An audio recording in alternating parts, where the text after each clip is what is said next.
오랜만이에요. 20년 동안 어디 있었어? 미안해요. 정말 미안해요.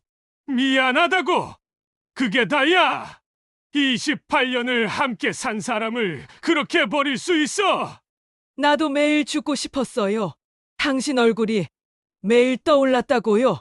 그러면서 다른 남자랑 20년을 살았다고? 항상 집에는 아무도 없고 혼자 너무 외로웠어요. 그게 변명이 돼. 외로웠으면 말을 했어야지. 당신은 내 말을 들어주지 않았잖아요. 내가 도대체 뭘 잘못한 걸까? 오늘 사연 시작하기 전에 무료 버튼인 구독과 좋아요 꼭 눌러주세요. 그리고 지금 이 영상을 어디에서 듣고 계신지 지역이나 장소를 댓글로 남겨주세요. 그러면 여러분들에게 복이 찾아올 거예요. 김영호는 올해로 58입니다. 서울 강남구에 위치한 중견 건설회사에서 30년 넘게 일해온 평범한 직장인이죠. 아침 7시면 어김없이 일어나 출근 준비를 하고 저녁 8시면 집으로 돌아오는 규칙적인 삶을 살아왔습니다. 그렇게 반복되는 일상 속에서 영호는 어느덧 정년퇴직을 2년 앞두고 있었어요. 회사에서 30년 넘게 근무하면서 영호는 평범하지만 성실한 삶을 살아왔습니다. 특별히 큰 성공을 거두지도 못했지만 그렇다고 실패한 삶도 아니었어요. 그저 묵묵히 가족을 위해 일하고 월급을 받아 생활비를 대고 아이들을 키우며 살아온 평범한 가장이었죠. 영호의 아내 박선영은 올해 55입니다. 두 사람은 결혼한 지 벌써 28년째를 맞이했어요. 처음 만났을 때의 설렘은 오래전에 사라졌지만 그래도 함께한 세월만큼의 익숙함과 의리가 있었습니다. 아침마다 선영이 차려주는 된장찌개 냄새, 저녁이면 함께 보는 뉴스 시간, 주말이면 동네 마트에 함께 장을 보러 가는 것. 그런 일상들이 두 사람의 결혼 생활을 채우고 있었죠. 두 사람 사이에는 아들 하나, 딸 하나가 있었는데 둘 다 이미 대학을 졸업하고 독립해서 각자의 삶을 살고 있었습니다. 아들은 부산에서 직장 생활을 하고 있었고 딸은 결혼해서 경기도에 살고 있었어요. 하지만 요즘 들어 영호는 아내에게서 뭔가 달라진 기운을 느꼈습니다. 선영은 자주 거실 창가에 서서 먼 곳을 바라보곤 했어요. 멍하니 하늘을 올려다보거나 아무 생각 없이 커피잔을 들고 서 있는 모습을 자주 목격했습니다. 영호가 말을 걸어도 선영은 응? 뭐라고? 하며 정신없는 반응을 보일 때가 많았어요. 밤에 잠을 잘 때도 선영은 자주 뒤척였고 새벽에 일어나 거실을 배회하는 일도 있었습니다.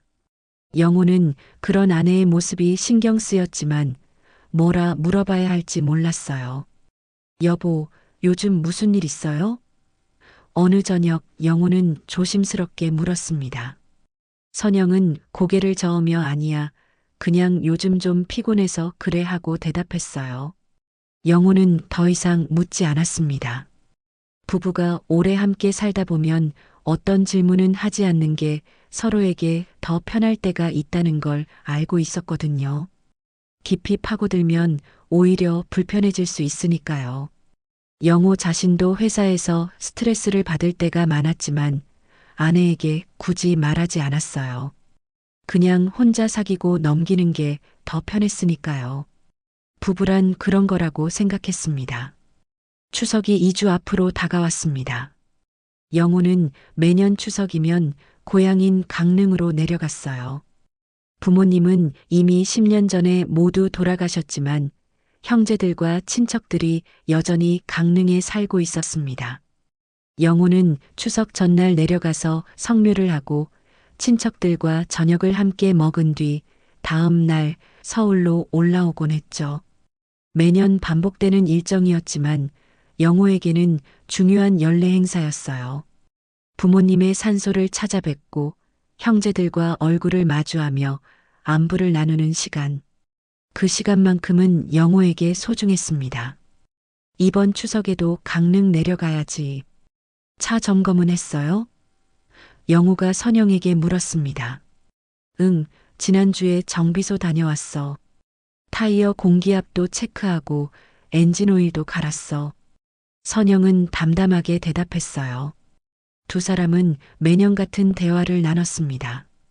추석 준비, 차 점검, 제사 음식 장보기. 그런 일상적인 대화들이 부부의 대화를 채우고 있었어요. 특별할 것 없는 대화였지만 그게 바로 오래된 부부의 모습이었죠. 추석 전날인 9월 27일 아침, 영우와 선영은 새벽 6시에 집을 나섰습니다. 강릉까지는 차로 3시간 정도 걸리는 거리였어요. 영우는 운전대를 잡고 선영은 조수석에 앉아 창밖을 바라보았습니다. 영동 고속도로에 진입하자 예상대로 차들이 꽉 막혀 있었어요. 추석 귀성 차량들로 고속도로는 거대한 주차장처럼 변해 있었습니다. 역시 추석 연휴라 그런지 차가 많네요. 오늘 강릉까지 4시간은 걸리겠어. 영우가 한숨을 쉬며 말했습니다. 선영은 고개만 끄덕였을 뿐 별다른 대꾸를 하지 않았어요. 차 안에는 라디오에서 흘러나오는 트로트 가요가 흐르고 있었습니다. 남진애님과 함께가 흘러나오자 영우는 자연스럽게 따라 불렀어요. 젊은 시절 즐겨 듣던 노래였거든요. 이 노래 들으니까 옛날 생각나네. 우리 처음 만났을 때 이 노래 나왔었잖아. 기억나요? 영우가 웃으며 말했습니다. 선영은 희미하게 미소 지었지만 대답은 하지 않았어요.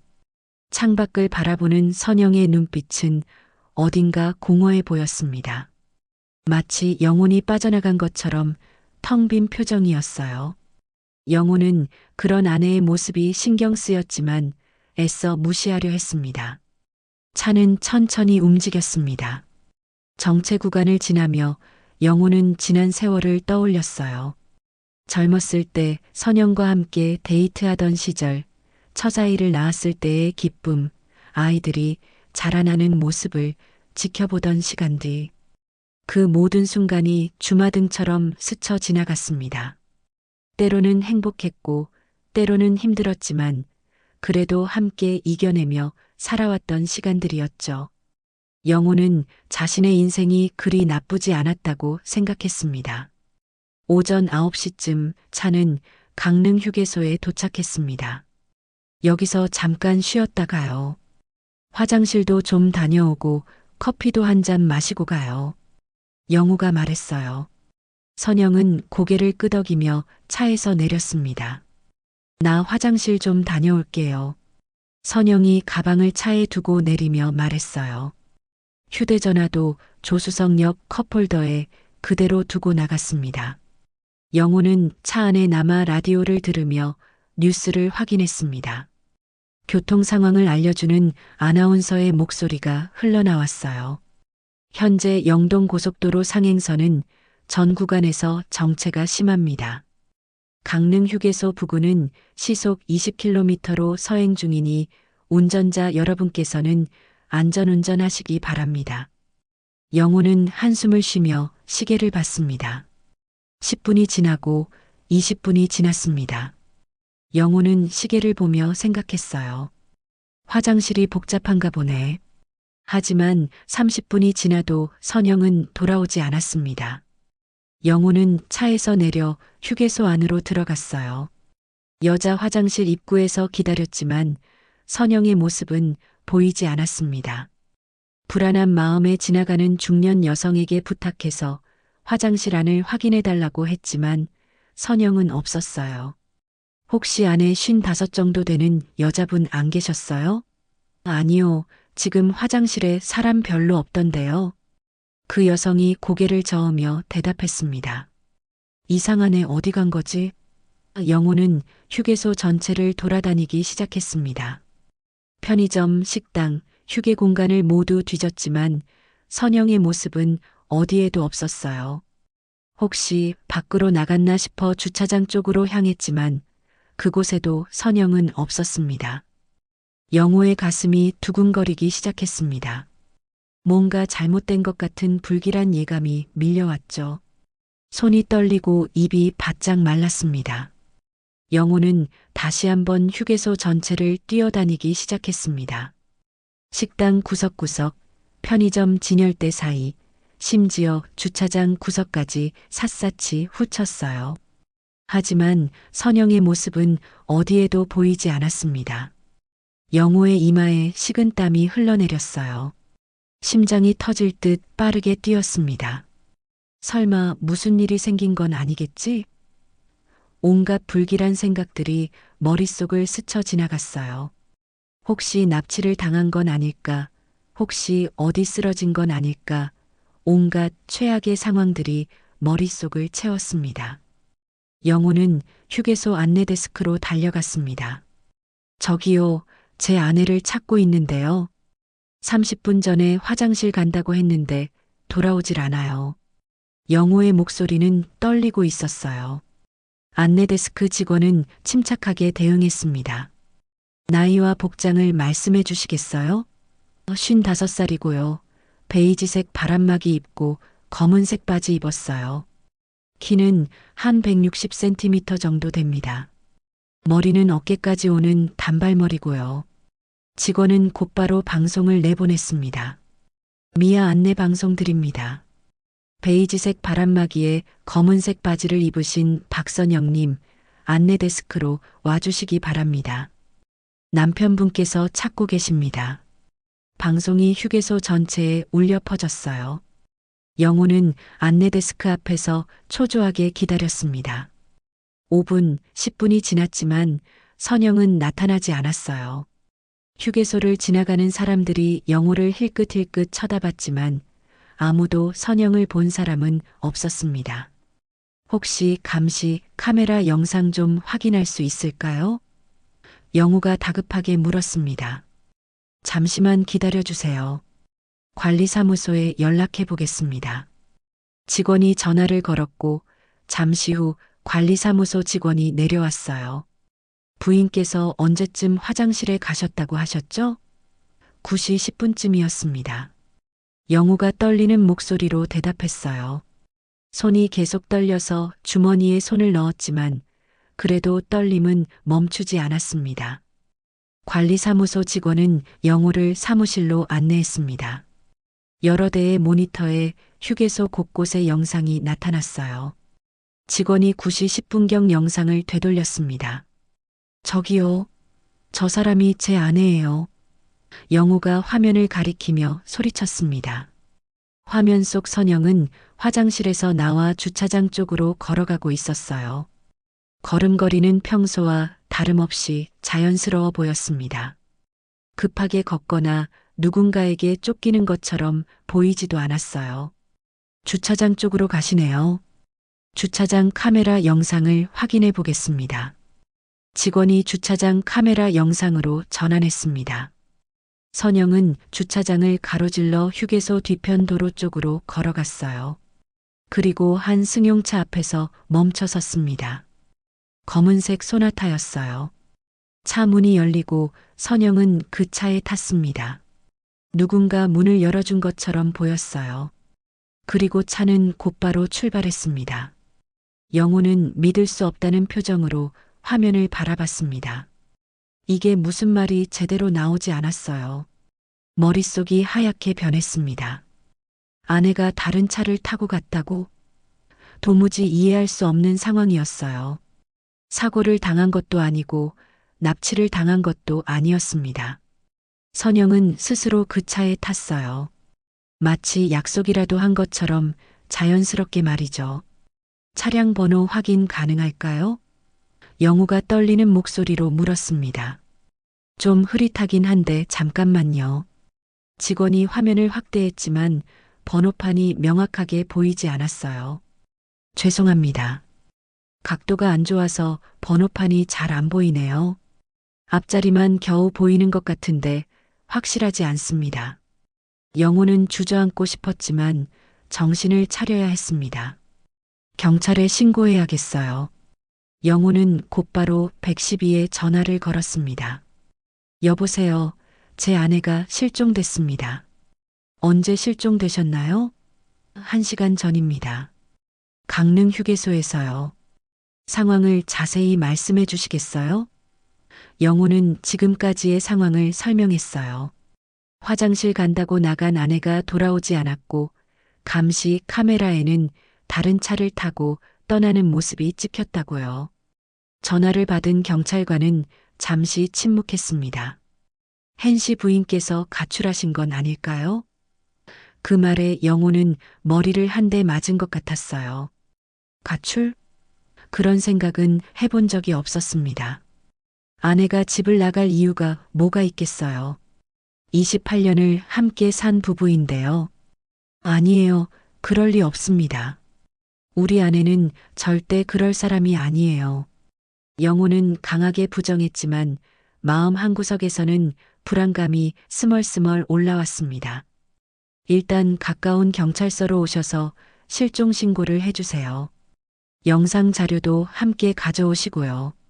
경찰관이 말했습니다.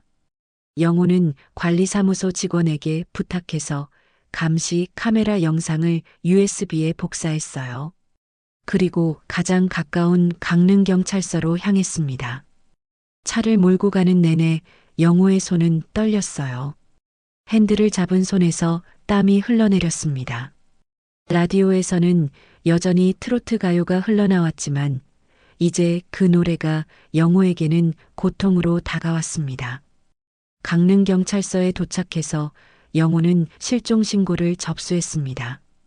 담당 형사가 영상을 확인했어요. 부인께서 스스로 차에 탄 게 맞네요.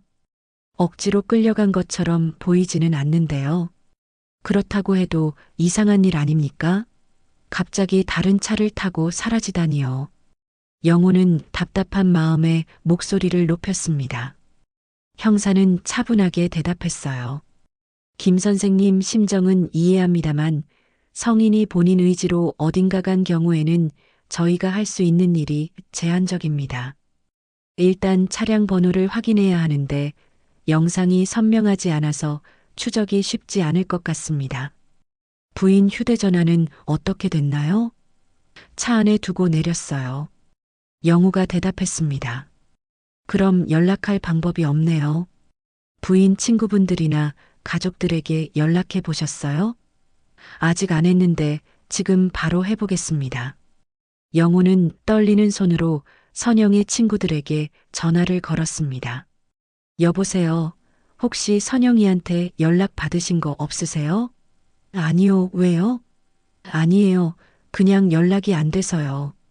영호는 몇 명에게 더 전화를 걸었지만 아무도 선영의 소식을 알지 못했어요. 딸과 아들에게도 전화를 걸었습니다. 아빠, 무슨 일이에요? 아니다. 엄마 혹시 연락 온 거 없니? 없는데요. 왜요? 무슨 일 있어요? 아니야, 괜찮아. 영호는 아이들에게 아무 말도 하지 못했습니다. 형사는 영호에게 말했습니다. 일단 48시간 정도 기다려보시죠. 성인의 경우 본인 의지로 집을 나간 것일 수도 있어서 바로 수사에 착수하기는 어렵습니다. 하지만 실종 신고는 접수해드렸으니 혹시 부인께서 사고라도 당하셨다면 저희가 바로 연락드릴 수 있습니다. 48시간이요? 그럼 그동안 제가 뭘 해야 하나요? 혹시 부인께서 연락 오면 바로 저희에게 알려주세요. 그리고 부인 신용카드 사용 내역도 확인해 보시는 게 좋겠습니다. 영호는 허탈한 마음으로 경찰서를 나섰습니다. 어디로 가야 할지 막막했어요. 강릉 친척 집에 갈 수도 없었습니다. 이런 상황을 어떻게 설명해야 할지 몰랐거든요. 영호는 결국 서울로 돌아가기로 했습니다. 홀로 운전대를 잡고 고속도로에 올랐을 때 영호의 눈에서 눈물이 흘러내렸어요. 추석 귀성길 차들이 줄지어 달리고 있었지만 영호만 혼자인 것 같았습니다. 도대체 왜 이런 일이 영호는 계속 생각했습니다. 선영에게 무슨 일이 있었던 걸까요? 왜 갑자기 다른 차를 타고 떠난 걸까요? 혹시 자신이 모르는 무언가가 있었던 걸까요? 머릿속이 복잡했습니다. 서울 집에 도착했을 때는 이미 밤 11시가 넘어 있었어요. 텅 빈 집안에서 영호는 소파에 주저앉았습니다. 선영의 휴대전화만 덩그러니 탁자 위에 놓여 있었어요. 영호는 그 휴대전화를 들어 잠금을 풀었습니다. 혹시 단서가 있을까 싶어서요. 세월은 흘러 20년이 지났습니다. 영호는 이제 78살이 되었어요. 머리는 완전히 새어버렸고 허리는 구부정해졌습니다. 하지만 영호는 여전히 건강하게 살아가고 있었어요. 회사에서 정년퇴직을 한 뒤 영호는 작은 목공예 공방을 운영하며 소소한 일상을 보내고 있었습니다. 나무를 깎고 다듬으며 시간을 보내는 것이 영호에게는 유일한 위안이었어요. 아들과 딸은 모두 각자의 가정을 꾸리고 살고 있었습니다. 아들은 부산에서 중견기업 임원으로 일하고 있었고, 딸은 경기도에서 남편, 두 아이와 함께 행복하게 살고 있었어요.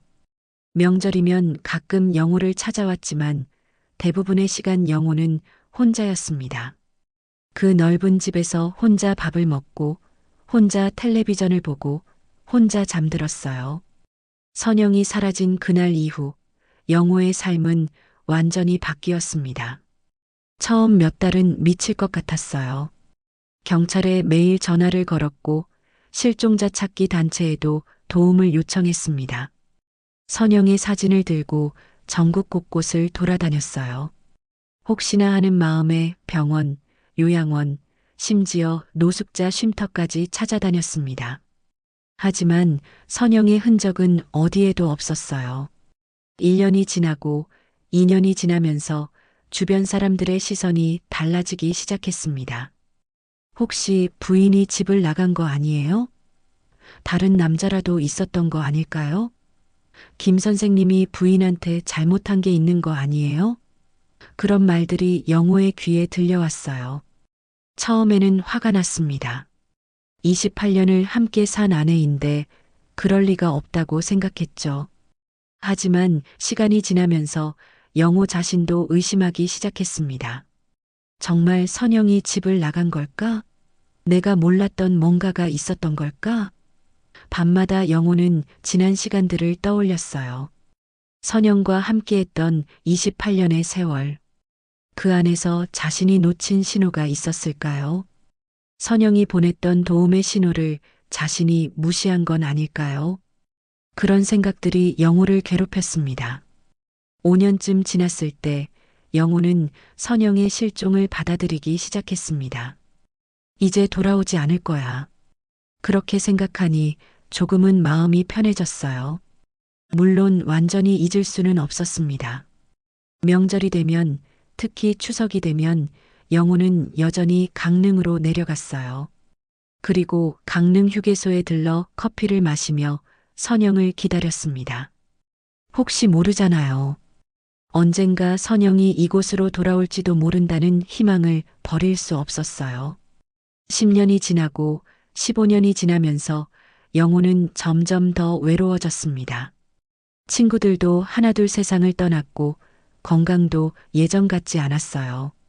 무릎이 아파서 계단을 오르기 힘들었고 눈도 침침해져서 신문을 읽을 때 돋보기가 필요했습니다.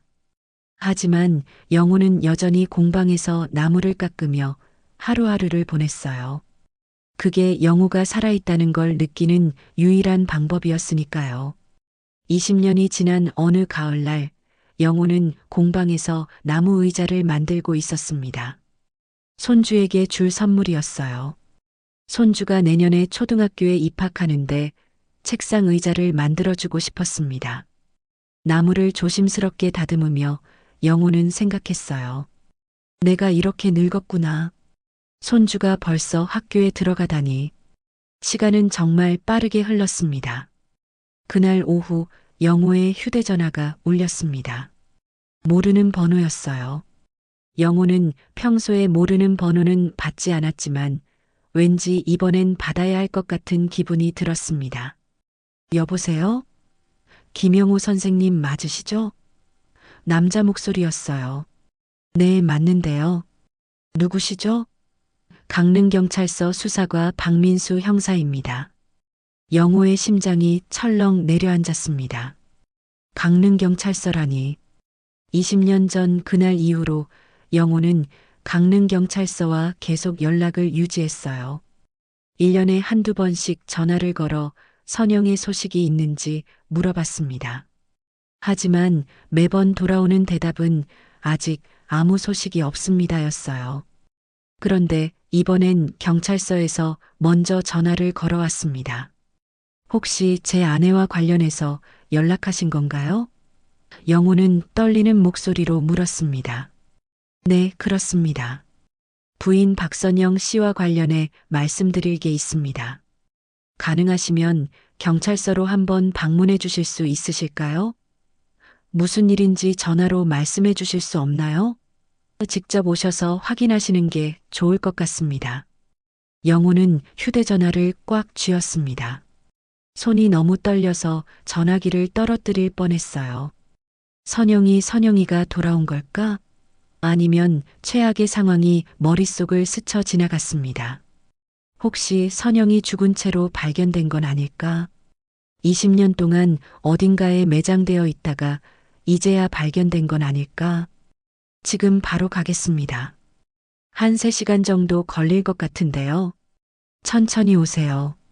조심히 운전하시고요.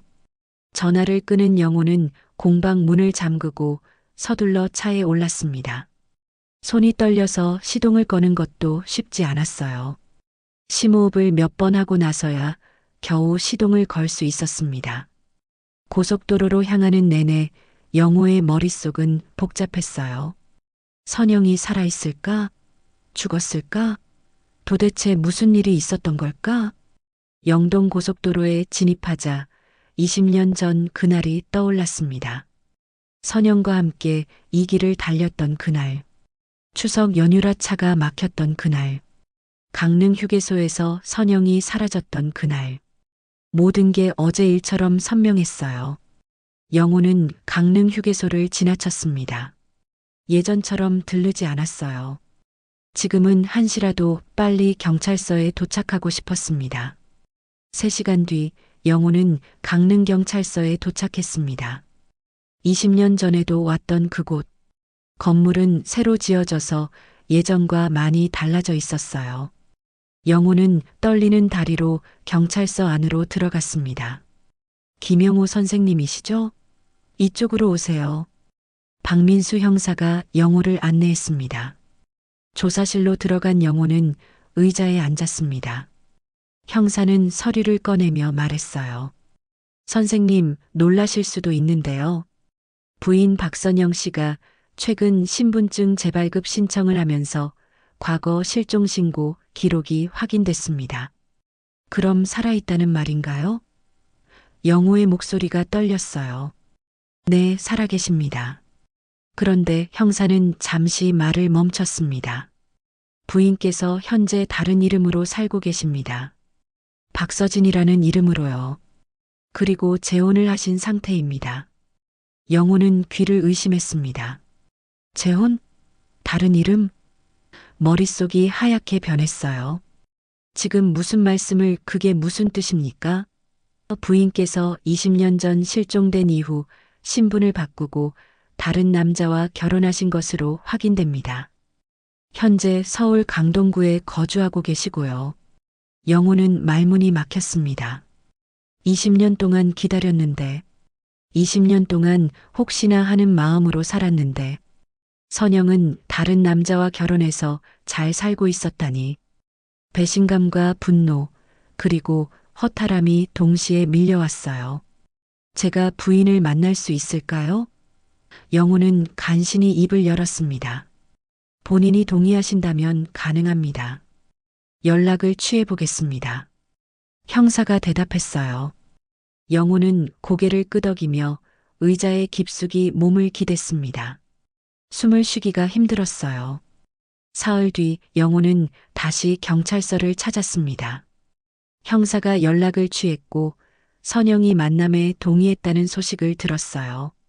영호의 가슴은 복잡했습니다. 20년 만에 아내를 다시 본다는 설렘보다는 배신감과 분노가 더 컸어요. 하지만 그래도 영호는 선영을 만나야만 했습니다. 왜 그랬는지, 도대체 무슨 일이 있었는지 직접 들어야만 했어요. 지난 사흘 동안 영호는 거의 잠을 자지 못했습니다. 밤새 뒤척이며 선영을 떠올렸어요. 경찰서로 가는 길, 영호의 손은 계속 떨렸습니다. 핸들을 잡은 손에서 땀이 흘러내렸어요. 심장은 터질 듯 뛰었고 숨을 제대로 쉴 수가 없었습니다. 20년이라는 시간이 한순간에 무너지는 느낌이었어요. 경찰서에 도착했을 때 영호는 차 안에서 한참을 앉아 있었습니다. 용기를 내야 했어요. 경찰서 조사실 문이 열렸습니다. 그리고 선영이 들어왔어요. 아니, 이제는 박서진이라고 불러야 할 사람이. 영호는 숨이 멎는 것 같았습니다. 20년이라는 세월이 흘렀지만 선영은 여전히 알아볼 수 있었어요. 머리는 많이 새었고 얼굴에는 주름이 깊게 패였지만 그래도 여전히 영호가 사랑했던 그 사람이었습니다. 시간이 멈춘 것 같았어요. 선영의 옆에는 중년 남자가 서 있었어요. 키가 크고 단정한 옷차림을 한 남자였습니다. 회색 정장에 검은색 넥타이를 맨 모습이 깔끔해 보였어요. 아마도 선영의 현재 남편이겠죠. 영호는 그 남자를 보며 가슴이 무너지는 것 같았어요. 저 남자가 20년 동안 선영과 함께 살았다니. 저 남자가 자신의 자리를 대신했다니. 영호는 주먹을 꽉 쥐었습니다. 여보, 영호는 입을 열었지만 목소리가 제대로 나오지 않았습니다. 선영은 고개를 숙인 채 눈을 피했어요. 오랜만이에요. 선영의 목소리는 떨리고 있었습니다. 예전의 그 목소리 그대로였어요. 영호는 선영을 바라봤습니다. 20년 동안 보고 싶었던 얼굴, 꿈에서도 그리웠던 얼굴. 하지만 지금 영호의 마음속에는 그리움보다 분노가 더 컸습니다. 당신 살아있었어요. 20년 동안 영호의 목소리가 떨렸어요. 미안해요. 정말 미안해요. 선영은 눈물을 흘리며 말했습니다. 형사가 자리를 권했어요. 일단 앉으세요. 천천히 이야기하시죠. 영호와 선영, 그리고 선영의 현재 남편이 각각 의자에 앉았습니다. 무거운 침묵이 조사실을 가득 채웠어요. 시계 초침 소리만 째깍째깍 들렸습니다. 도대체 왜 그랬어요? 왜 아무 말도 없이 사라진 거예요? 영호가 먼저 입을 열었습니다. 20년 동안 품어왔던 질문이었어요. 수없이 혼자 중얼거렸던 질문. 이제야 직접 물어볼 수 있게 됐습니다. 선영은 한참 동안 말을 하지 못했습니다. 눈물만 줄줄 흘렀어요. 옆에 앉은 남자가 선영의 손을 잡아주었습니다. 그 모습을 본 영호의 가슴이 더욱 아팠어요. 저기 제가 설명을 좀 드려도 될까요? 선영의 남편이 조심스럽게 입을 열었습니다. 당신은 누구죠? 영호가 날카롭게 물었어요. 제 이름은 최동욱이라고 합니다. 서진이 아니 선영 씨와 20년 전부터 알고 지낸 사이입니다. 20년 전부터요? 영호의 목소리가 높아졌습니다. 조사실 안의 공기가 무겁게 가라앉았어요. 선영이 고개를 들었어요. 눈은 빨갛게 부어 있었습니다. 당신에게 말해야 할 게 있어요. 그때 나 임신했었어요. 임신? 영호는 순간 멈췄습니다. 무슨 말인지 이해가 되지 않았어요. 근데 당신 아이가 아니었어요. 그 말에 영호는 머리를 한 대 얻어맞은 것 같았어요. 귀에서 윙윙 소리가 났습니다. 무슨 소리예요? 선영은 떨리는 목소리로 말을 이어갔습니다. 우리 결혼하고 몇 년 지났을 때였어요. 당신은 매일 야근하고 주말에도 골프 치러 다니고 나는 혼자 집에 있는 시간이 많았죠.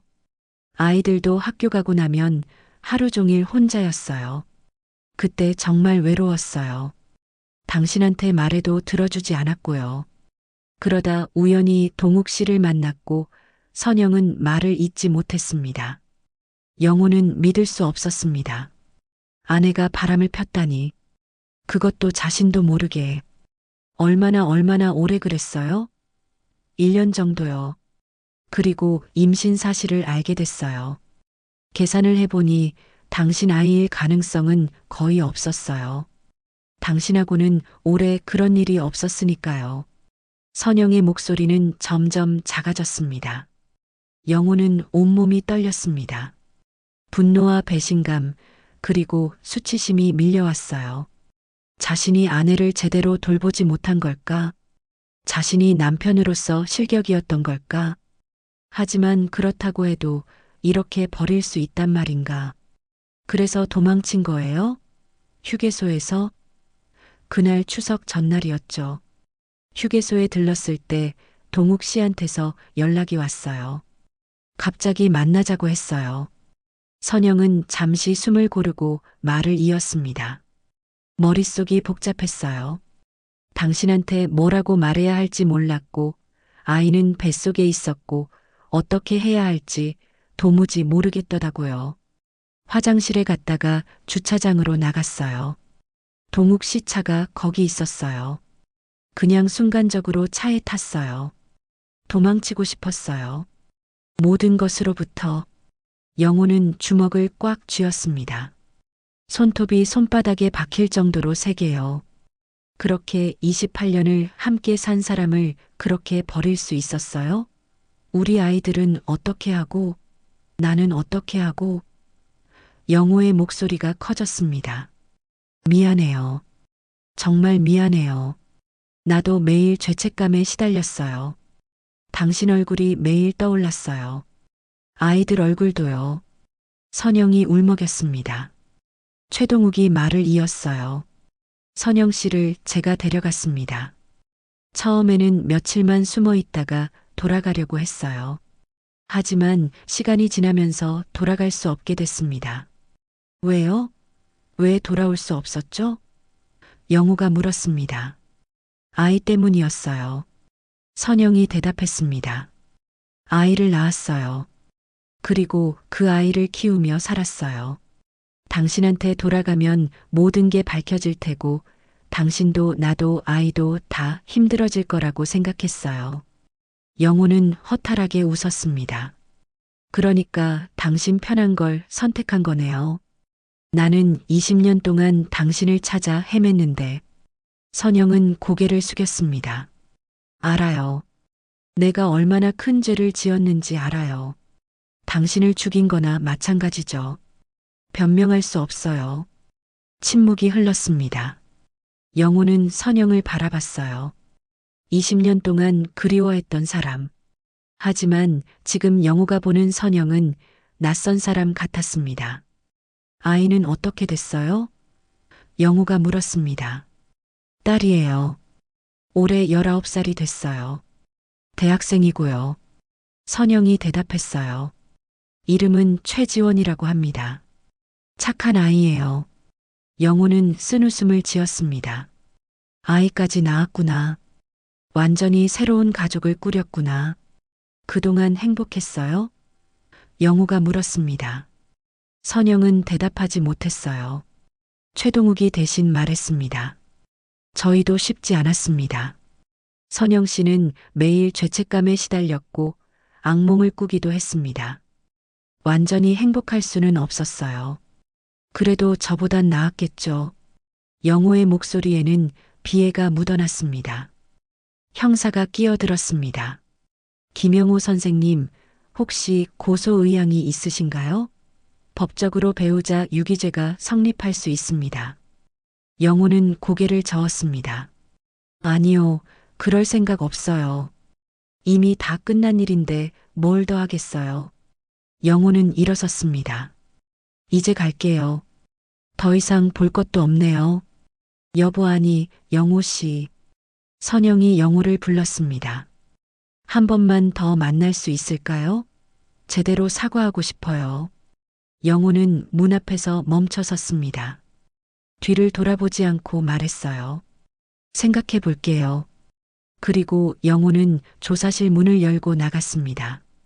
복도를 걸으며 영호의 눈에서 눈물이 흘러내렸어요. 20년 만에 만난 아내. 하지만 이제는 완전히 남이 된 사람. 영호의 가슴은 무너져 내렸습니다. 영호는 경찰서를 나와 차에 올랐습니다. 하지만 시동을 걸 수가 없었어요. 손이 너무 떨렸고 눈앞이 흐려졌습니다. 영호는 핸들에 머리를 기댄 채 한참을 울었어요. 20년 동안 참아왔던 눈물이 한꺼번에 쏟아져 나왔습니다. 분노와 슬픔, 배신감과 허탈함. 모든 감정이 뒤엉켜 영호를 짓눌렀어요. 집으로 돌아온 영호는 며칠 동안 집 밖으로 나오지 않았습니다. 밥도 제대로 먹지 않았어요. 침대에 누워 천장만 바라보다가 소파에 앉아 멍하니 시간을 보냈습니다. 아들과 딸이 전화를 걸어왔지만 받지 않았어요. 무슨 말을 해야 할지 몰랐습니다. 어떻게 설명해야 할지 감이 잡히지 않았어요. 아이들에게 엄마가 살아있다는 사실을 어떻게 말할 수 있겠어요. 셋째 날 저녁 영호는 술을 마시기 시작했습니다. 소주 1병, 2병. 취하고 싶었어요. 아무 생각도 하고 싶지 않았습니다. 하지만 술을 마실수록 선영의 얼굴만 더 선명하게 떠올랐어요. 젊었을 때 선영의 모습, 결혼식 날의 행복한 미소, 아이들을 낳고 기뻐하던 표정. 그 모든 순간이 거짓이었던 걸까요? 왜 나한테 이럴 수 있었어? 영호는 혼자 중얼거렸습니다. 술에 취한 목소리가 텅 빈 거실에 울려 퍼졌어요. 영호는 결혼 사진을 꺼내봤습니다. 흑백 사진 속 젊은 두 사람이 활짝 웃고 있었어요. 저 때는 정말 행복했는데 뭐가 잘못된 걸까요? 언제부터 틀어진 걸까요? 영호는 자신의 잘못도 생각해 봤습니다. 선영이 말했듯이 자신은 일에만 몰두했어요. 야근도 잦았고 주말에는 골프를 치러 다녔습니다. 집에 있어도 텔레비전만 보거나 신문을 읽었죠. 선영과 대화를 많이 나누지 않았어요. 언제부터인가 대화가 줄어들었고 서로에게 무관심해졌습니다. 그게 잘못이었을까요? 자신이 남편으로서 부족했던 걸까요? 하지만 그렇다고 해도 영호는 생각했습니다. 그렇다고 해도 이렇게 버릴 수 있단 말인가? 28년을 함께 산 사람을. 분노가 다시 치밀어 올랐어요. 영호는 결혼 사진을 찢으려다가 멈췄습니다. 아니야. 이건 나의 과거야. 지워질 수 없는 시간이야. 영호는 사진을 다시 서랍에 넣었습니다. 일주일쯤 지났을 때 영호의 오랜 친구 박종수가 찾아왔습니다. 딸이 연락했다고 했어요. 아버지가 전화도 안 받고 집에만 있다고요. 영호야, 나다. 문 열어. 종수가 문을 두드렸습니다. 영호는 마지못해 문을 열었어요. 종수는 영호의 모습을 보고 놀랐습니다. 수염은 덥수룩하고 옷은 며칠째 같은 걸 입고 있었어요. 집안은 어질러져 있었고 술병이 여기저기 널려 있었습니다. 야, 이게 무슨 꼴이야? 무슨 일 있어? 종수가 물었습니다. 영호는 아무 말 없이 소파에 앉았어요. 종수는 부엌으로 가서 물을 끓이고 라면을 끓였습니다. 일단 이거라도 먹어. 종수가 라면을 건넸지만 영호는 손도 대지 않았어요. 선영이가 나타났어. 영호가 입을 열었습니다. 뭐? 선영이가? 종수는 깜짝 놀랐어요. 영호는 지난 일주일 동안 있었던 일을 모두 이야기했습니다. 선영이 살아있다는 연락, 경찰서에서의 만남, 선영의 고백. 모든 것을 말했어요. 종수는 말없이 듣고 있다가 한숨을 쉬었습니다. 그런 일이 미안하다. 뭐라 위로해야 할지 모르겠네. 나 어떻게 해야 해? 영호가 물었습니다. 목소리에는 힘이 없었어요. 선영이를 용서해야 할까? 아니면 그냥 잊어버려야 할까? 도대체 나한테 남은 게 뭐야? 종수는 한참 생각하다가 입을 열었습니다. 영호야, 내가 답을 줄 순 없어. 하지만 한 가지는 확실해. 넌 지금까지 잘 살아왔어. 선영이 없어도 내 인생은 계속됐잖아. 무슨 소리야? 난 20년 동안 죽은 사람처럼 살았어. 영우가 반박했습니다. 아니야. 넌 일도 했고 아이들도 키웠어. 손주도 생겼고 내 인생은 계속 흘러갔어. 선영이가 없어도 말이야. 그게 중요한 거야. 종수의 말에 영호는 잠시 생각에 잠겼습니다. 그 말이 맞는 것 같기도 했어요. 선영이가 다시 만나자고 했어. 영호가 말했습니다.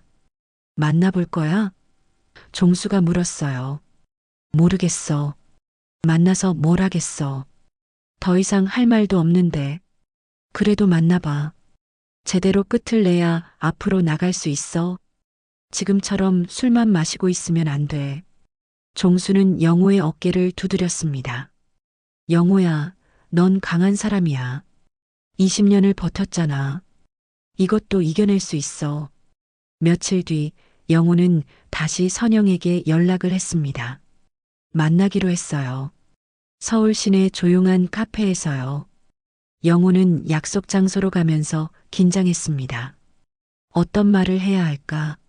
어떻게 대해야 할까? 머릿속이 복잡했어요. 하지만 이번엔 술을 마시지 않았습니다. 정신을 똑바로 차리고 만나야 한다고 생각했어요. 카페에 도착하니 선영이 먼저 와 있었습니다. 창가 자리에 앉아 밖을 바라보고 있었어요. 영우가 다가가자 선영이 고개를 돌렸습니다. 왔어요. 선영이 조심스럽게 말했어요.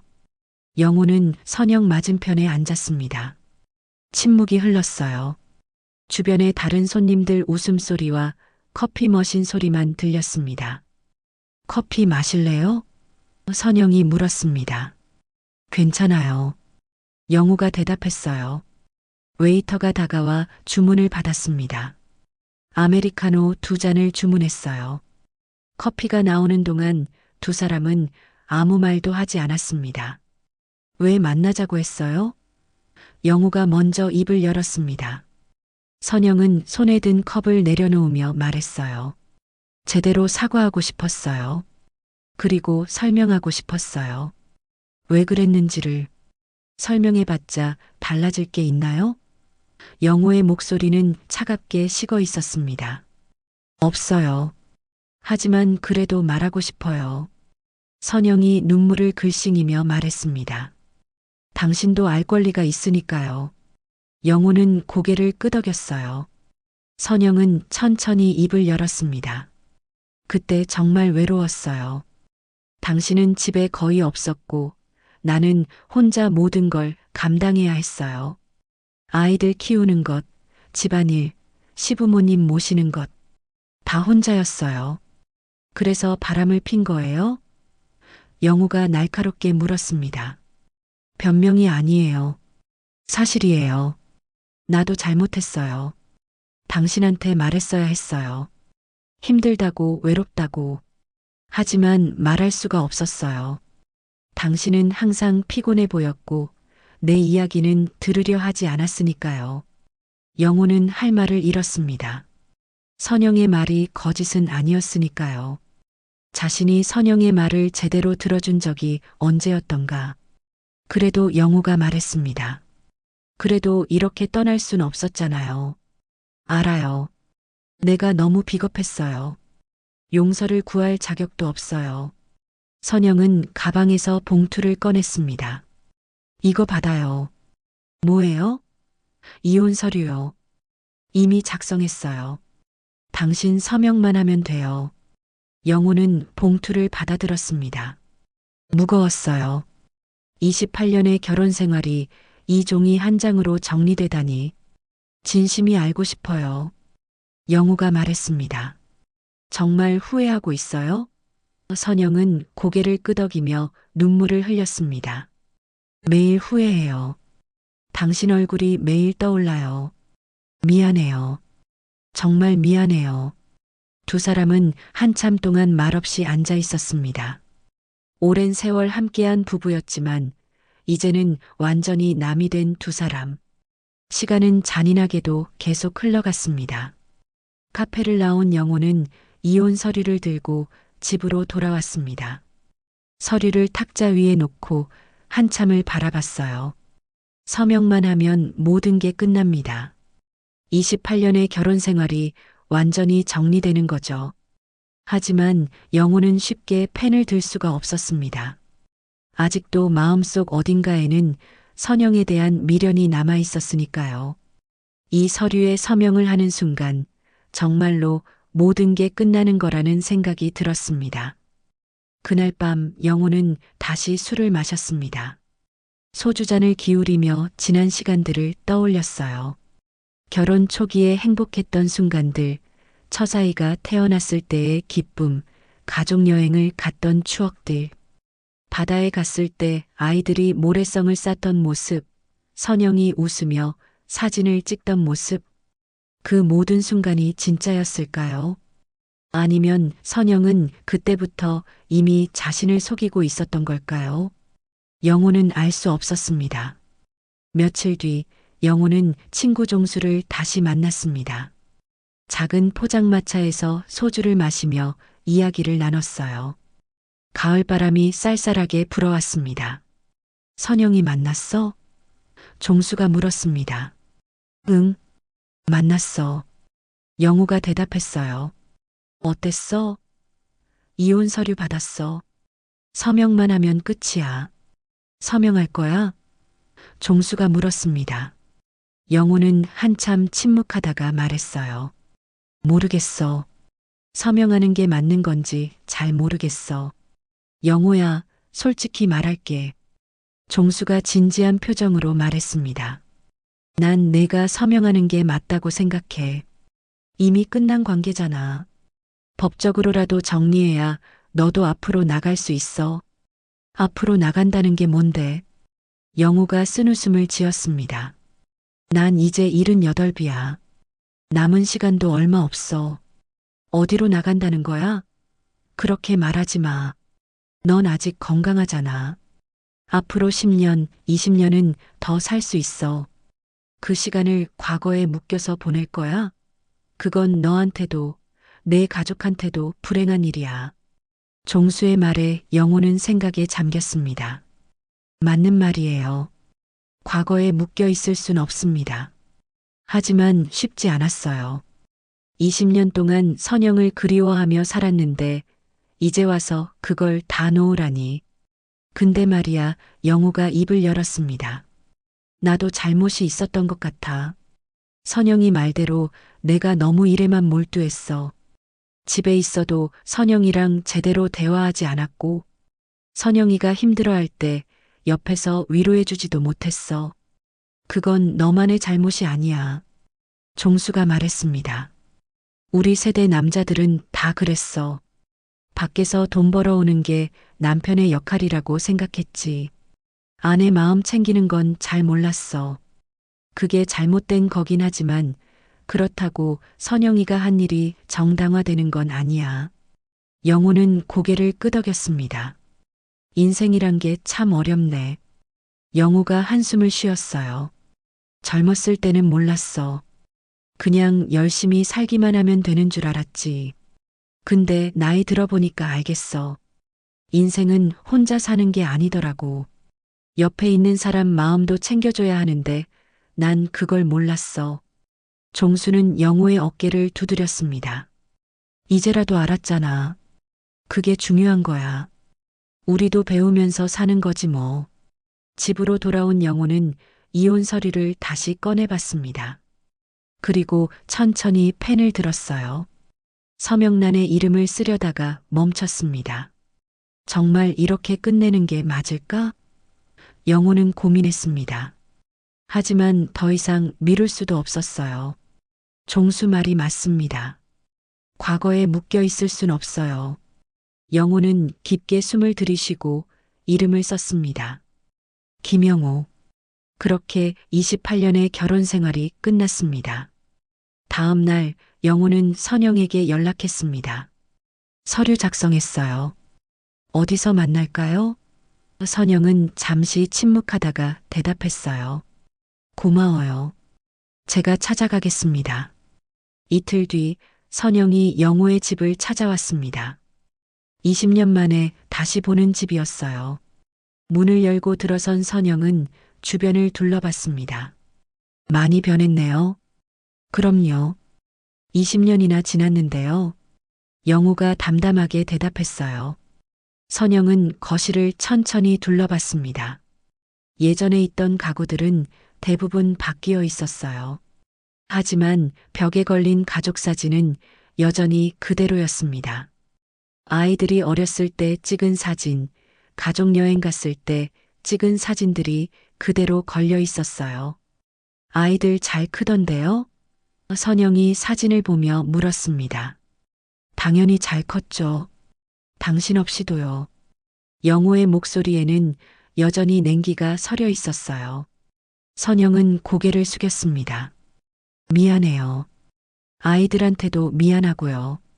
이제 그만 사과해요. 지겹습니다. 영호가 날카롭게 말했습니다. 영호는 탁자 위에 놓인 이혼 서류를 선영에게 건넸습니다. 여기 있어요. 선영은 서류를 받아들고 영호의 서명을 확인했어요. 김영호라는 이름이 또박또박 쓰여 있었습니다. 고마워요. 정말 고마워요. 고맙긴요. 당신이 원하는 거니까 해준 것뿐이에요. 이제 우리는 남남이에요. 선영은 서류를 가방에 넣고 영호를 바라봤습니다. 영호 씨, 한 가지만 물어봐도 될까요? 뭔데요? 날 용서할 수 있어요? 그 질문에 영호는 한참 침묵했습니다. 용서, 그게 가능할까요? 20년 동안 자신을 속이고 떠난 사람을, 다른 남자의 아이를 임신하고 도망친 사람을, 자신의 인생을 망가뜨린 사람을 모르겠어요. 영호가 솔직하게 대답했습니다. 지금 당장은 용서할 수 없어요. 너무 화가 나고 배신감이 커요. 당신이 한 일은 용서받기 어려운 일이에요. 하지만 영호는 잠시 말을 멈췄습니다. 언젠가는 용서할 수 있을지도 모르겠어요. 시간이 지나면요. 나도 이제 나이가 들었고 미움으로 살기엔 남은 시간이 아까워요. 선영은 눈물을 흘렸습니다. 고마워요. 그 말만으로도 충분해요. 난 정말 당신한테 너무 큰 죄를 지었어요. 당신은 이제 어떻게 살 거예요? 영호가 물었습니다. 동욱 씨랑? 잘 모르겠어요. 선영이 대답했어요. 동욱 씨는 좋은 사람이에요. 지난 20년 동안 나를 많이 도와줬어요. 하지만 선영은 말을 잇지 못했습니다.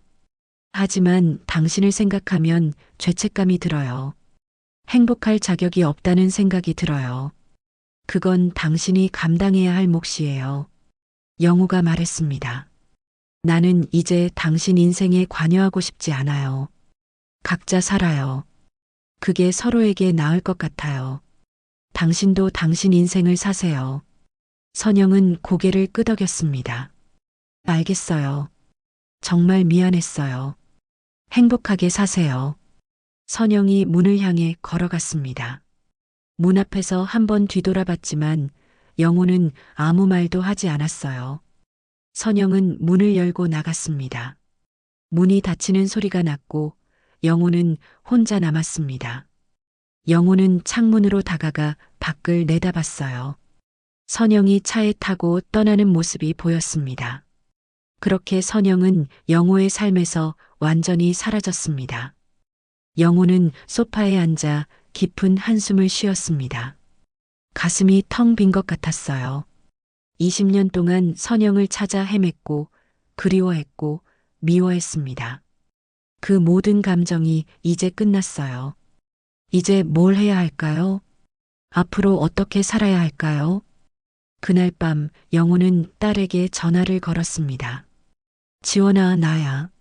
아빠, 무슨 일이세요? 아니야, 그냥 목소리 듣고 싶어서. 영호는 딸과 한참 통화를 했어요. 손주 이야기, 일상 이야기. 그런 평범한 대화가 영호에게 위안이 됐습니다. 전화를 끊고 나서 영호는 생각했어요. 나한테도 아직 소중한 사람들이 있어. 아이들도 있고, 손주도 있고, 나를 사랑하는 사람들이 있어. 영호는 창밖을 바라봤습니다. 가을밤 하늘에 별들이 반짝이고 있었어요. 영호는 혼자 중얼거렸습니다. 이제 나도 내 인생을 살아봐야겠어. 한 달쯤 지났을 때 영호는 선영에게서 다시 연락을 받았습니다. 영호 씨, 저예요. 혹시 한 번만 더 만날 수 있을까요? 선영의 목소리는 떨리고 있었어요. 영호는 잠시 망설였지만 대답했습니다. 왜요? 할 말이 더 있어요? 네, 꼭 전하고 싶은 말이 있어요. 부탁이에요. 영호는 한숨을 쉬었습니다. 알겠어요. 언제 만날까요? 사흘 뒤 두 사람은 한강공원에서 만났습니다. 늦가을이라 바람이 차가웠어요. 은행나무 잎이 노랗게 물들어 땅에 떨어져 있었습니다. 영호가 먼저 도착해서 벤치에 앉아 있었고 선영이 조금 늦게 나타났어요. 두꺼운 코트를 입고 있었지만 추운지 몸을 움츠리고 있었습니다. 기다렸죠? 미안해요. 선영이 영호 옆에 앉았습니다. 무슨 말을 하고 싶었어요? 영호가 먼저 입을 열었습니다.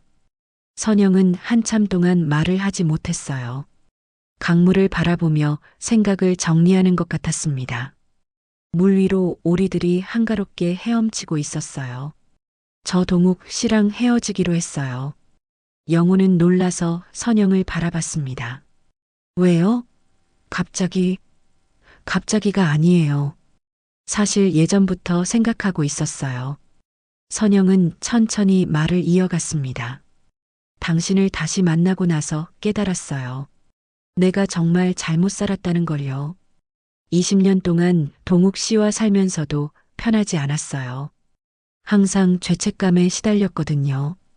당신 생각이 떠올랐고 아이들 생각도 났고요. 밤에 잠을 잘 때도 당신 얼굴이 떠올랐어요. 그런 상태로 계속 사는 게 동욱 씨한테도 미안한 일이더라고요. 그래서 헤어지기로 했다고요? 영호가 물었습니다. 네. 동욱 씨도 이해해줬어요. 사실 그 사람도 알고 있었어요. 내가 완전히 행복하지 못하다는 걸요. 우리 딸 지원이도 이제 다 컸고 독립했어요. 대학도 졸업하고 직장도 다니고 있어요. 이제는 정리할 때가 됐다고 생각했어요. 영호는 아무 말도 하지 않았습니다. 뭐라 말해야 할지 몰랐어요. 그래서 그 얘기를 나한테 왜 해요? 영호가 조심스럽게 물었습니다. 선영은 영호를 바라봤어요. 눈에는 눈물이 고여 있었습니다. 용서받고 싶어서요. 진심으로요. 당신한테 너무 큰 죄를 지었어요. 이대로 끝내면 안 될 것 같아서요. 제대로 사과하고 싶었어요. 당신이 조금이라도 편해졌으면 좋겠어요. 영호는 강물을 바라봤습니다. 물은 계속 흘러가고 있었어요. 멈추지 않고 쉬지 않고 세월도 그렇게 흘러갔습니다. 돌이킬 수 없는 시간들이 그렇게 흘러갔어요. 용서 영호가 중얼거렸습니다. 용서가 뭘까요? 당신이 한 일을 없던 걸로 만드는 게 용서인가요? 아니면 그냥 잊어버리는 게 용서인가요? 나도 잘 모르겠어요. 모르겠어요. 선영이 대답했습니다. 하지만 당신이 조금이라도 편해지길 바라요. 나 때문에 20년 동안 고통받았잖아요. 이제는 그 고통에서 벗어났으면 좋겠어요. 당신은 행복할 자격이 있어요. 영호는 선영을 바라봤습니다. 20년 전과는 많이 변한 얼굴이었지만 그래도 여전히 선영이었어요. 한때는 사랑했던 사람이었습니다. 솔직히 말할게요. 영호가 입을 열었습니다. 처음엔 당신이 너무 미웠어요.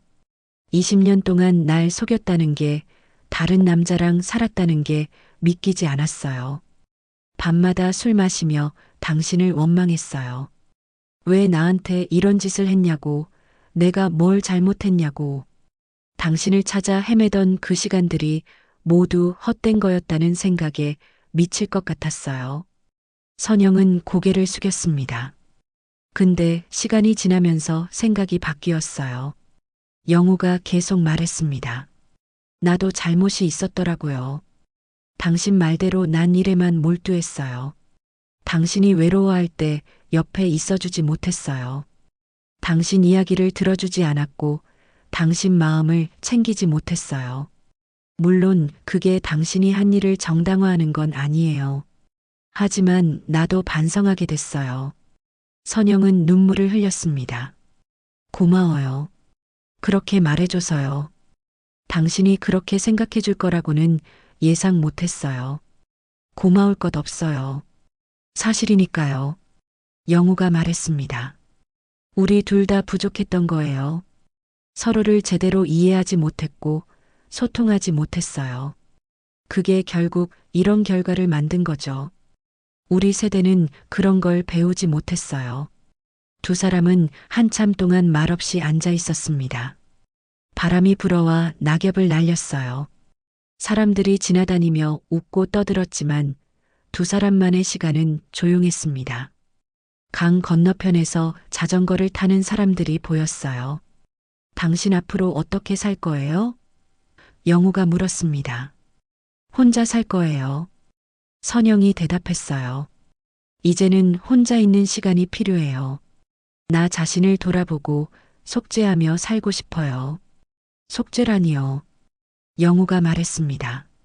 그렇게 살지 마요. 과거에 묶여서 살면 안 돼요. 그건 당신한테도 좋지 않아요. 당신도 20년 동안 과거에 묶여 살았잖아요.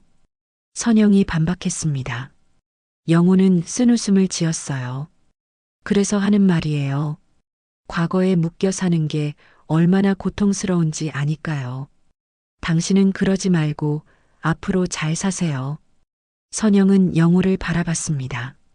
정말 용서해 주는 거예요? 영우는 한참 생각하다가 고개를 끄덕였습니다. 완전히 용서한다고는 할 수 없어요. 아직도 가끔 화가 나고 배신감이 느껴져요.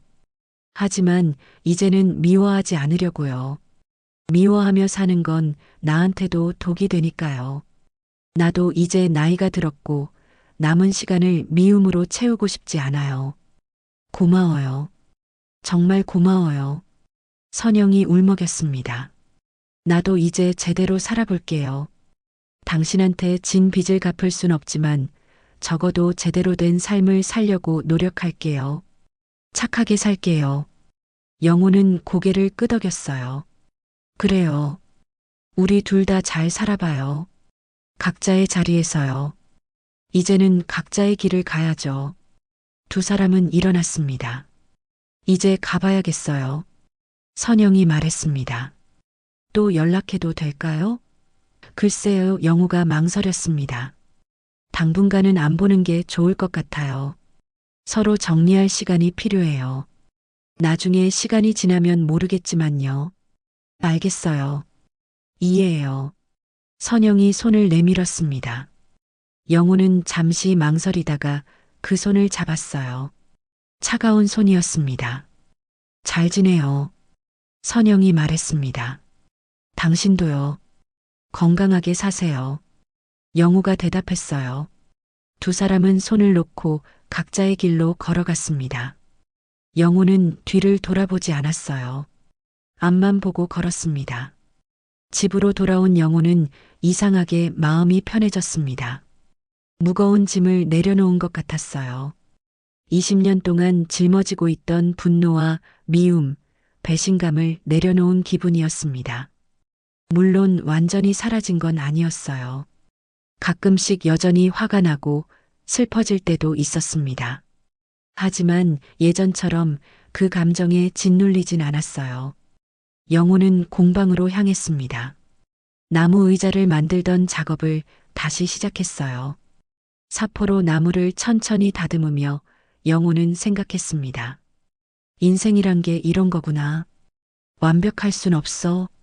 상처도 받고 실수도 하고 후회도 하면서 사는 거지. 하지만 그래도 계속 나아가야 해. 멈춰서는 안 돼. 그날 저녁 영호는 오랜만에 편안하게 잠들었습니다. 악몽도 꾸지 않았고 중간에 깨지도 않았어요. 아침에 눈을 떴을 때 영호는 상쾌한 기분이었습니다. 창문을 열자 신선한 공기가 들어왔어요. 몇 달이 지났습니다. 겨울이 지나고 봄이 왔어요. 영호는 여전히 공방에서 나무를 깎으며 하루하루를 보냈습니다. 하지만 예전과는 달랐어요. 이제는 과거에 얽매이지 않고 살았습니다. 손주를 위해 만들던 의자도 완성했고 딸에게 선물로 전해줬어요. 손주가 그 의자에 앉아 공부하는 모습을 보며 영호는 흐뭇하게 웃었습니다. 세월이 흘러도 변하지 않는 건 가족에 대한 사랑이었어요. 어느 봄날 오후 영호는 다시 강릉으로 향했습니다. 혼자서요. 오랜만에 가는 길이었어요. 차를 몰며 영동 고속도로에 진입하자 익숙한 풍경이 펼쳐졌습니다. 이 길을 몇 번이나 달렸던가요? 선영과 함께 갔던 마지막 추석길, 선영을 찾아 헤매던 날들, 경찰서를 오가던 시간들, 모두 이 길 위에서 일어난 일들이었어요. 하지만 이제는 그 기억들이 아프지 않았습니다. 영호는 강릉 휴게소에 차를 세웠습니다. 20년 전 선영이 사라진 그곳. 영호는 천천히 차에서 내려 휴게소 안으로 들어갔어요. 휴게소는 많이 변해 있었습니다. 리모델링을 해서 예전과는 완전히 다른 모습이었어요. 건물도 새로 지어졌고 내부 시설도 현대적으로 바뀌어 있었습니다. 하지만 영호에게는 여전히 의미 있는 장소였습니다. 모든 것이 시작되고 끝난 곳이니까요. 커피를 한 잔 사서 창가 자리에 앉았습니다. 밖을 내다보니 주차장이 보였어요. 선영이 마지막으로 걸어갔던 그 주차장. 지금은 차들로 가득 차 있었습니다. 영호는 커피를 마시며 생각에 잠겼습니다. 그때 내가 좀 더 선영이를 신경 썼더라면 달라졌을까? 아니면 어차피 이렇게 될 운명이었을까? 답은 없었습니다. 이미 지나간 일이니까요. 하지만 이제는 그 질문이 영호를 괴롭히지 않았어요. 영호는 주머니에서 낡은 사진 한 장을 꺼냈습니다. 결혼식 날 찍은 사진이었어요. 젊은 영호와 선영이 활짝 웃고 있었습니다. 사진은 세월의 흔적으로 발해 있었지만 그때의 행복은 여전히 느껴졌어요. 영호는 사진을 한참 바라보다가 조용히 중얼거렸습니다. 잘 살아라, 선영아. 아니, 서진아. 행복하게 살아. 그리고 사진을 다시 주머니에 넣었어요. 이제는 미련도 원망도 없었습니다. 커피를 다 마시고 영호는 다시 차에 올랐습니다. 강릉으로 향하는 길을 계속 달렸어요. 형의 집에 도착하니 형수가 반갑게 맞아줬습니다. 영호야, 왔구나. 오랜만이다. 형님, 안녕하세요. 건강하시죠? 영호는 형네 집에서 저녁을 먹으며 이런저런 이야기를 나눴습니다. 가족의 온기가 영호를 감싸줬어요. 요즘 어떻게 지내니? 형이 물었습니다. 괜찮아요.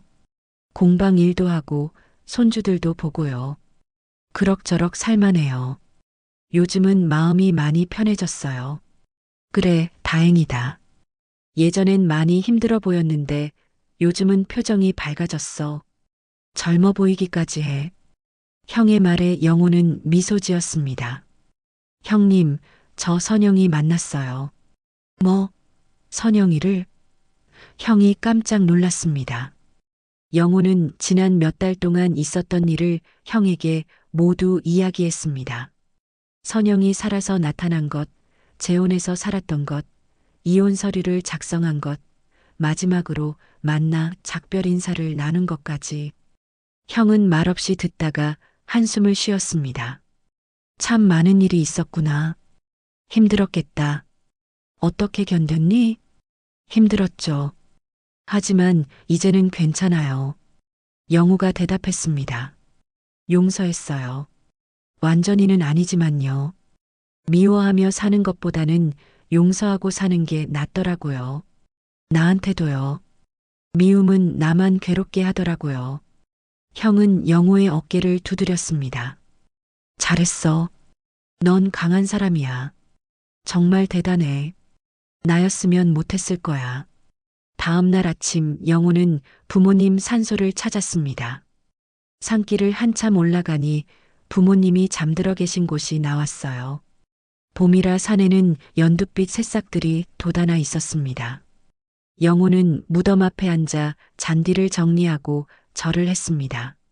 아버지, 어머니, 저 영우예요. 잘 계시죠? 영우는 한참 동안 부모님께 이야기했습니다. 그동안 있었던 일들, 힘들었던 순간들, 이제는 괜찮아졌다는 것까지 부모님께 모든 걸 고백하는 기분이었어요. 어머니가 살아계셨으면 뭐라고 하셨을까요? 영우가 중얼거렸습니다. 아마도 그래도 용서해줘야지라고 하셨을 것 같아요. 어머니는 항상 그러셨잖아요. 미워하지 말고 이해하라고요. 그게 사람 사는 거라고요. 이제야 어머니 말씀을 이해하게 된 것 같아요. 영우는 미소 지으며 일어났습니다. 이제 가볼게요. 또 올게요. 건강하게 계세요. 산을 내려와 영우는 해변으로 향했습니다. 강릉 바다는 여전히 아름다웠어요. 파도가 철썩철썩 밀려왔다 사라졌습니다. 영우는 모래사장을 천천히 걸으며 바다를 바라봤어요. 수평선 너머로 해가 지고 있었습니다. 하늘은 주황빛으로 물들어 있었고 구름은 분홍빛을 띠고 있었어요. 정말 아름다운 풍경이었습니다. 영우는 모래 위에 앉아 일몰을 바라봤습니다. 파도 소리가 귓가에 들렸어요. 바람이 불어와 영우의 흰 머리카락을 흔들었습니다. 갈매기들이 하늘을 날아다니며 울음소리를 냈어요. 인생이란 게 참 묘하네. 영우는 생각했습니다. 아픈 일도 있고 배신도 당하고 힘든 순간도 많았지만 그래도 살아볼 만하네. 이렇게 아름다운 풍경을 볼 수 있고 사랑하는 가족도 있고. 영우는 주머니에서 결혼사진을 다시 꺼냈습니다. 마지막으로 한 번 더 보고 싶었어요. 사진 속 젊은 두 사람을 바라보며 영우는 조용히 말했습니다. 고마웠어, 선영아. 힘든 시간도 많았지만 행복한 순간도 있었어. 우리 아이들도 낳았고 함께한 추억도 많았어. 이제는 각자의 길을 가자. 잘 살아. 나도 잘 살게. 영우는 사진을 바다를 향해 날려보내려다 멈췄습니다. 아니야. 이건 내 과거야. 지울 수 없는 시간이야. 영우는 사진을 다시 주머니에 넣었습니다. 하지만 이번엔 무겁지 않았어요. 오히려 가벼운 기분이었습니다. 과거를 짊어지고 가는 게 아니라 과거와 함께 걸어가는 기분이었어요. 과거는 나의 일부이고 그게 나를 만들었으니까요. 해가 완전히 지고 어둠이 찾아왔습니다. 영우는 일어나 차로 돌아갔어요. 서울로 돌아가는 길, 영우는 라디오를 켰습니다. 옛날 트로트 가요가 흘러나왔어요. 남진의 님과 함께였습니다. 20년 전 선영과 함께 들었던 그 노래. 영우는 따라 불렀습니다. 이제는 슬프지 않았어요. 오히려 그리운 추억으로 다가왔습니다. 서울 집에 도착한 영우는 샤워를 하고 침대에 누웠습니다. 천장을 바라보며 영우는 생각했어요. 내일은 뭘 할까? 공방에서 새로운 작품을 만들어 볼까? 아니면 손주들을 만나러 갈까? 미래에 대한 생각이 들었습니다. 과거가 아닌 미래요. 영우에게도 아직 살아갈 날들이 남아 있었어요. 영우는 눈을 감았습니다. 이제는 편안하게 잠들 수 있었어요. 악몽도 없었고 괴로움도 없었습니다. 영우의 입가에는 미소가 번졌어요. 인생은 참 엉망진창이었지만 그래도 살아볼 만하네. 그렇게 영호는 잠들었습니다. 새로운 날이 밝았습니다. 아침 햇살이 창문으로 들어왔어요. 영호는 눈을 뜨고 기지개를 켰습니다. 오늘도 새로운 하루가 시작됐어요. 영호는 일어나 창문을 열었습니다. 신선한 공기가 방 안으로 들어왔어요. 새들이 지저귀는 소리가 들렸습니다. 봄 아침의 향기가 느껴졌어요. 영호는 커피를 내리며 오늘 할 일을 생각했습니다. 공방에 가서 새로운 작품을 시작하고 저녁엔 친구 종수와 만나기로 했어요. 평범한 일상이었지만 영호에게는 소중한 시간이었습니다. 이제 영호는 과거에 얽매이지 않고 현재를 살았습니다. 그리고 미래를 기대했어요. 영호는 공방으로 출발하며 혼자 중얼거렸습니다. 좋아, 오늘도 잘 살아보자. 그렇게 영호는 새로운 길을 향해 나아갔습니다. 과거의 아픔을 딛고 용서를 배우고 이제는 자신만의 삶을 살아가기로 한 영호. 78배 나이에 새로운 시작을 한 영호의 앞에는 희망이 있었습니다. 인생은 언제든 다시 시작할 수 있으니까요. 더 많은 이야기로 다시 찾아올게요. 구독과 좋아요는 무료이며 큰 힘이 됩니다. 댓글 무료인 거 아시죠? 댓글로 여러분의 많은 의견 들려주세요.